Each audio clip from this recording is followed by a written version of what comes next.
Salam dəyərli şagirdlər, hər vaxtınız xeyir olsun. Bu günlərin biz artıq sizlə başlayırıq 3-cü və 4-cü siniflərin qayda izahlarının video çəkilişlərinə. Dərslərimizi həm əyani, həm də onlayn şəkildə tədris eləmək üçün artıq sizinlə qayda izahlarını PDF şəklində, həm də video şəklində paylaşacağım. Bu günlərim sizdən öyrənirik ilk qaydamız the noun bölməsini, yəni isim bölməsini.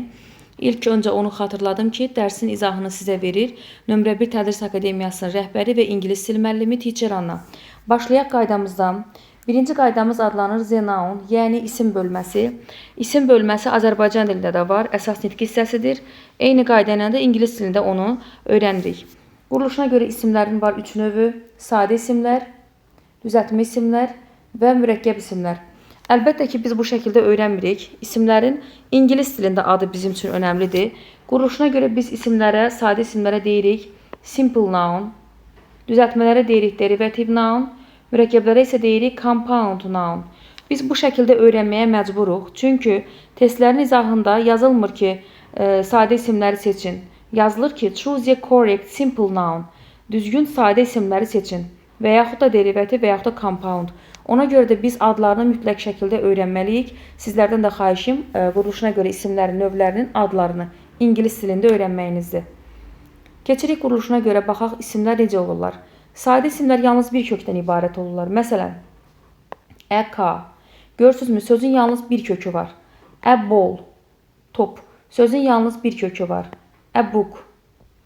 A boy. Və s. Gördüyünüz kimi isimlər yalnız bir kökdən ibarətdir. Çünki sadə isimlərin quruluşunda yalnız biz bir kökləri görə bilirik. Bir kökdən ibarət olan isimlər sadə isimlər adlanır. İkincisi adlanır düzəltmə isimlər. Düzəltmə isimlər aiddir quruluşuna görə kök və şəkilçidən, yəni söz düzəldici şəkilçidən ibarət olan sözlər. Bunlara aiddir müəyyən şəkilçilər. Əlbəttə ki, şəkilçilər bu qədər deyil. Yuxarı siniflərə qalxdıqca biz bütün şəkilçilərin növlərini öyrənəcəyik.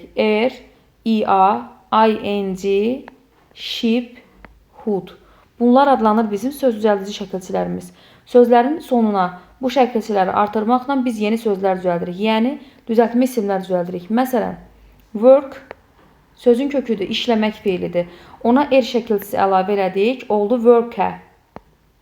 Gördünüzmü? Oldu fəhlə, yeni söz. İşləmək sözündən fəhlə sözünü yaratdıq. Play, oynamaq.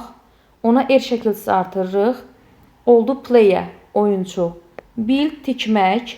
Building, ing artırdıq. Oldu bina. Friend, dost. Friendship artırdıq. Oldu dostluq. Child sözün köküdür. Hood artırdıq. Uşaqdan uşaqlıq sözü yaratdıq. Childhood, yeni sözümüz. Sonra növbəti quruluşuna görə olan isimlər adlanır mürəkkəb isimlər. Mürəkkəb isimlər uşaqlar iki sözdən ibarətdir və yaxud daha artıq sözdən ibarət ola bilər. Yan-yana yazıla bilər, bitişik yazıla bilər, defislə yazıla bilər. Baxırıq sözlərin quruluşuna. Armchair. Görürsünüz, sözün iki kökü var. Kreslo, armchair. İki söz birləşdi. Ice cream. Görürsünüz, sözün iki kökü var. Playground. Snowball. Snowman. Basketball. Bedroom. Bathroom. Birthday.